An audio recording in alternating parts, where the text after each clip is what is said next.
Hello दोस्तों, चलिए महत्वपूर्ण वन लाइनर देख लेते हैं। राजस्थान के मुख्य निर्वाचन अधिकारी कौन है? तो राजस्थान के मुख्य निर्वाचन अधिकारी है श्री प्रवीण गुप्ता साहब। कौन है राजस्थान के मुख्य निर्वाचन अधिकारी? श्री प्रवीण गुप्ता साहब। ये राजस्थान के मुख्य निर्वाचन अधिकारी है। कौन है? प्रवीण गुप्ता साहब। वहीं अगर बात करें राजस्थान के मुख्य निर्वाचन आयुक्त कौन है, तो राजस्थान के मुख्य निर्वाचन आयुक्त है वो है श्री मधुकर गुप्ता साहब। मधुकर गुप्ता है वो राज्य के निर्वाचन आयुक्त है, और जो प्रवीण गुप्ता साहब है वो क्या है? वो मुख्य निर्वाचन अधिकारी है। ठीक है, तो कल की वीडियो में हमने जो प्रवीण गुप्ता साहब है इनको क्या बता दिया था? राजस्थान के मुख्य निर्वाचन आयुक्त बता दिया था, जबकि वो है क्या? राजस्थान के मुख्य निर्वाचन अधिकारी। और राज्य निर्वाचन आयुक्त कौन है? तो डॉक्टर मधुकर गुप्ता साहब। और इन्होंने पदभार कब ग्रहण किया? तो अगस्त के महीने में, यानी 14 अगस्त 2022 को इन्होंने पदभार ग्रहण किया था। केंद्रीय शुष्क बागवानी अनुसंधान संस्थान कहाँ पे है? केंद्रीय शुष्क बागवानी अनुसंधान संस्थान कहाँ पे है? तो ये बीछवाल बीकानेर में। कहाँ पे है? केंद्रीय शुष्क बागवानी अनुसंधान संस्थान बीछवाल बीकानेर में है। और इसकी स्थापना कब हुई थी? तो 1993 में केंद्रीय शुष्क बागवानी अनुसंधान संस्थान की स्थापना हुई थी। ठीक है, सरसों अनुसंधान संस्थान कहाँ पे है? तो जो सरसों अनुसंधान संस्थान है वो कहाँ पे है? वो सेवर भरतपुर में है। सेवर भरतपुर में। और इसकी स्थापना कब हुई थी? तो जो सरसों वाला अनुसंधान संस्थान है इसकी स्थापना हुई थी 20 अक्टूबर 1993 को। कब हुई थी? 20 अक्टूबर 1993 को। तो देखो कितने साल हो गए, अब 2023 आ गया ना। तो उस तरह से देखते हैं तो लगभग 30 साल इसको कंप्लीट हो चुके हैं सरसों अनुसंधान संस्थान को स्थापना हुए। इसके पहले निदेशक कौन थे? तो PR कुमार साहब, जो सरसों अनुसंधान केंद्र है, ये संस्थान है सेवर भरतपुर में, इसके पहले निदेशक थे। और निदेशक के तौर पर सर्वाधिक कार्यकाल किसका रहा? तो डॉक्टर अरविंद कुमार साहब है। इनका सरसों अनुसंधान संस्थान के निदेशक के पद पर सर्वाधिक समय तक कार्यकाल रहा। केंद्रीय शुष्क क्षेत्र अनुसंधान संस्थान, जिसे शॉर्ट में हम क्या कहते हैं? काजरी। काजरी कहाँ पे है? काजरी जोधपुर में। कहाँ पे? काजरी जोधपुर में। और काजरी की स्थापना कब हुई थी? तो 1959 में काजरी की स्थापना हो गई थी। कब हुई थी? 1959 में। 1959 में काजरी की स्थापना हो गई थी। काजरी के पहले निदेशक कौन थे? तो गुरदयाल सिंह जी लांबा साहब। कौन थे? गुरदयाल सिंह जी लांबा साहब है, ये काजरी के पहले निदेशक थे। काजरी को जब पूर्ण संस्थान का दर्जा प्राप्त हो गया, इसके बाद पहले निदेशक कौन बने? तो CP भोमिया साहब है। कौन है? CP भोमिया साहब। ये पूर्ण संस्थान का दर्जा प्राप्त होने के बाद काजरी के पहले निदेशक बने। ठीक है, अब ये बताइए काजरी के वर्तमान निदेशक कौन है? तो काजरी के वर्तमान निदेशक है OP यादव साहब। कौन है? OP यादव साहब। कौन है? OP यादव साहब। ठीक है, ये क्या है? वर्तमान में काजरी के निदेशक हैं। आगे चलें। केंद्रीय भेड़ अनुसंधान संस्थान कहाँ पे है? तो हम सबको पता है जो केंद्रीय भेड़ अनुसंधान संस्थान है वो अविका नगर में। और अविका नगर कहाँ पड़ता है? ये मालपुरा टोंक में पड़ता है। लेकिन महत्वपूर्ण बात क्या है? केंद्रीय भेड़ अनुसंधान संस्थान की स्थापना कब हुई थी? तो 1962 में इसकी स्थापना हो गई थी। कब हो गई थी? 1962 में केंद्रीय भेड़ अनुसंधान संस्थान की स्थापना हो गई थी। 1962 में क्या हुआ था स्पेशल? भारत और चीन के बीच में युद्ध हुआ था, और उसी युद्ध वाले साल में ही केंद्रीय भेड़ अनुसंधान संस्थान की स्थापना हुई थी। ठीक है, मौलाना अबुल कलाम आजाद अरबी फारसी शोध संस्थान कहाँ पे? टोंक में। तो राजस्थान की एकमात्र मुस्लिम रियासत कौन सी थी? तो वो टोंक थी। तो वहीं पे है मौलाना अबुल कलाम आजाद अरबी फारसी शोध संस्थान। और इस संस्थान की स्थापना कब हुई थी? तो 1978 में, यानी 1978 में मौलाना अबुल कलाम आजाद अरबी फारसी शोध संस्थान की स्थापना हुई थी। माणिक्यलाल वर्मा आदिम जाति शोध संस्थान और प्रशिक्षण संस्थान, ये कहाँ पे है? तो ये कहाँ पे है? उदयपुर में। माणिक्यलाल जी वर्मा आदिम जाति शोध और प्रशिक्षण संस्थान उदयपुर में है। और इसकी स्थापना कब हुई थी? तो 2 जनवरी 1964 को। कब? 1964 को 2 जनवरी 1964 को माणिक्यलाल वर्मा आदिम जाति शोध और प्रशिक्षण संस्थान, जो उदयपुर में, इसकी स्थापना हुई थी। कब हुई थी? 1964 में हुई थी। आपको डेट नहीं तो कम से कम जो वर्ष है वो तो स्पेशली एकदम क्रिस्टल क्लियर होना चाहिए। और डेट का भी थोड़ा बहुत आइडिया रखो कि शुरुआत वर्ष के शुरुआत में हुई या एंड में हुई या बीच में हुई।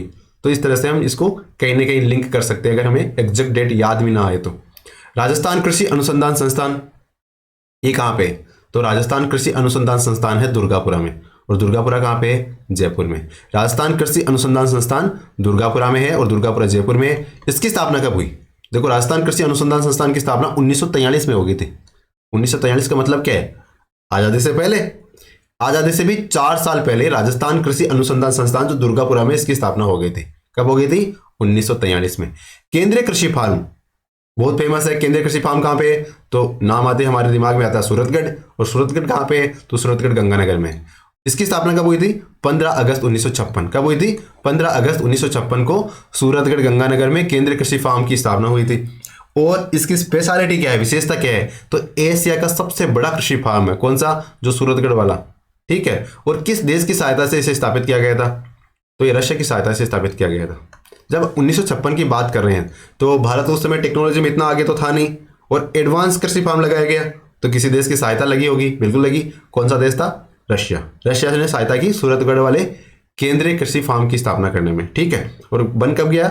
1956 में। यानी राजस्थान के एकीकरण का 7वां चरण कंप्लीट हुआ ना, उसी साल केंद्रीय कृषि फार्म सूरतगढ़ की स्थापना कर दी गई और रूस की सहायता से की गई। केंद्रीय कृषि फार्म जेतसर, जेतसर भी गंगानगर में, तो यहां पर भी केंद्रीय कृषि फार्म बनाया हुआ है। ठीक है। और जो जेतसर वाला कृषि फार्म है, ये किस देश की सहायता से बनाया गया? तो ये कनाडा की सहायता से। किसकी सहायता से? कनाडा की सहायता से इसकी स्थापना की गई।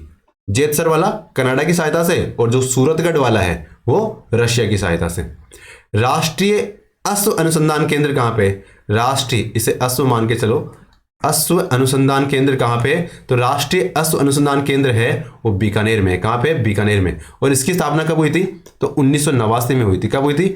1989 में, 1989 में। अगर डेट भी याद रख सको तो 28 सितंबर 1989 को राष्ट्रीय अश्व अनुसंधान केंद्र, और है कहां पे? बीकानेर में।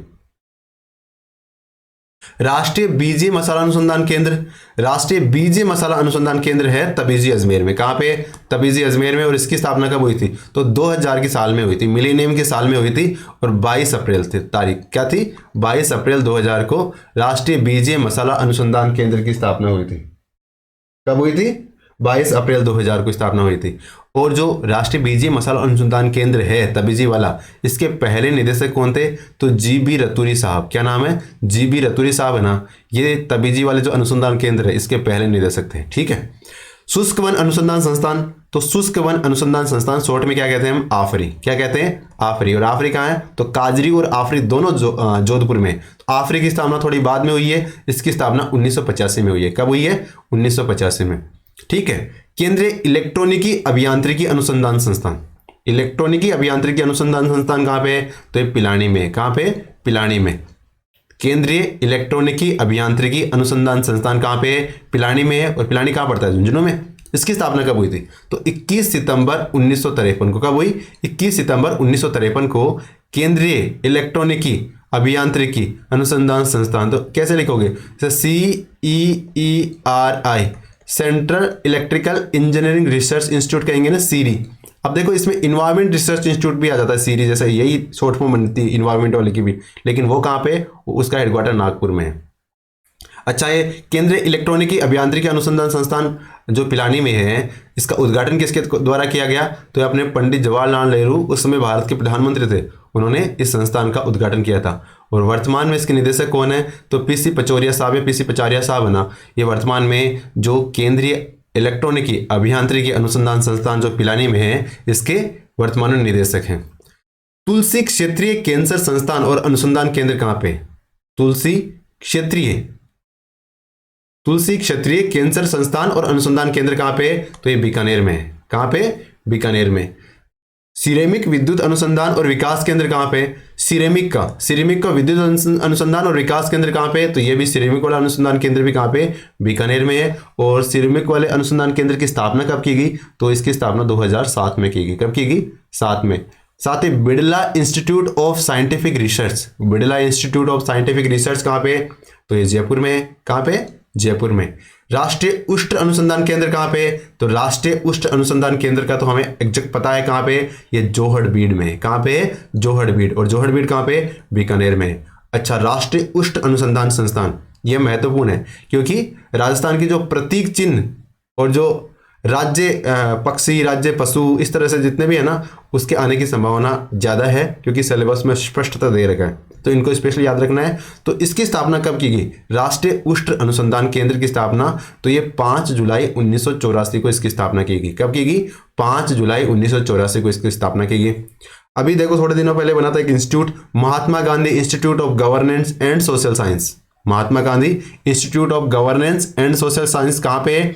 ये जयपुर में इसकी स्थापना की गई है। और कब की गई इसकी स्थापना? तो 2 अक्टूबर 2021, यानी 2 अक्टूबर को गांधी जयंती के दिन 2021 में Mahatma Gandhi institute of governance and social science की स्थापना की गई। कब की गई? 2 अक्टूबर 2021 को की गई। तो इस प्रकार आज के इंपॉर्टेंट वन लाइनर हमने कंप्लीट कर लिए है। बाकी थर्ड ग्रेड यानी रीट मेंस के लिए हमने 50 डेज 50 टेस्ट सीरीज चला रखी है और अब तक 3 टेस्ट कंप्लीट हो चुके हैं। उम्मीद है आप उससे जुड़े हुए हैं और लगातार बने रहिए। अगर आपका कोई दोस्त मेंस की तैयारी कर रहा है, रीट मेंस की तैयारी कर रहा है, अगर हमसे अभी तक नहीं जुड़ा है तो उन्हें बताइए। थैंक यू फ्रेंड्स, पढ़ते रहो, ऑल द बेस्ट।